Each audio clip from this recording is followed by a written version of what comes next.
WHAG, your local election headquarters, brings you the latest election updates. Brought to you by Bowers Insurance, protecting your future.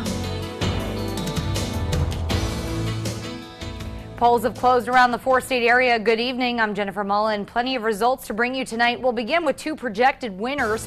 Senator Ben Cardin is the projected winner for Maryland. He's going to beat out Republican Dan Bongino. That's based on an exit polling data.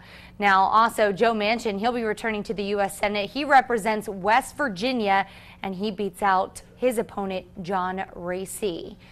Now let's go to a breakdown of how the states are voting so far in the race for president. WHAG and NBC News are projecting that President Obama will win Maryland and Mitt Romney will take the state of West Virginia. But Pennsylvania and Virginia right now, they remain too close to call.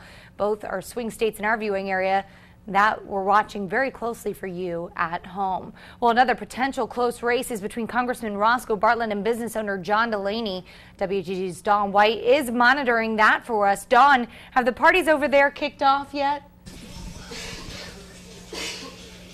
Well, Jennifer, I'm here at Aisha Restaurant in Frederick, where Congressman Roscoe Bartlett will kick off his party in about an hour and a half. Now, Bartlett's hoping for a strong turnout in Frederick County, and election officials say that appears to be the case.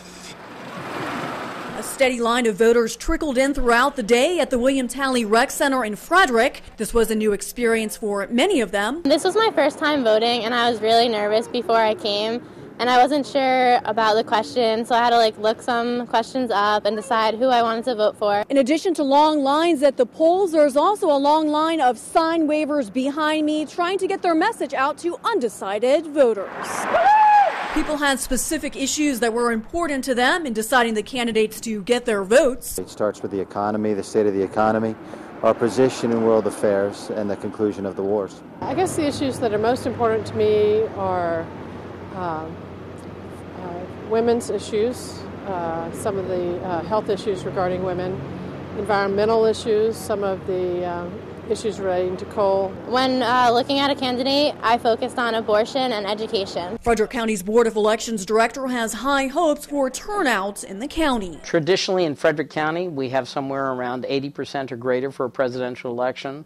I'm hoping that we'll be somewhere between 75 and 80%, judging from the turnout. Seems to be very heavy, so that may hold as it has for past presidential elections. I just hope that the country can come together after this. I think this has been a very divisive campaign.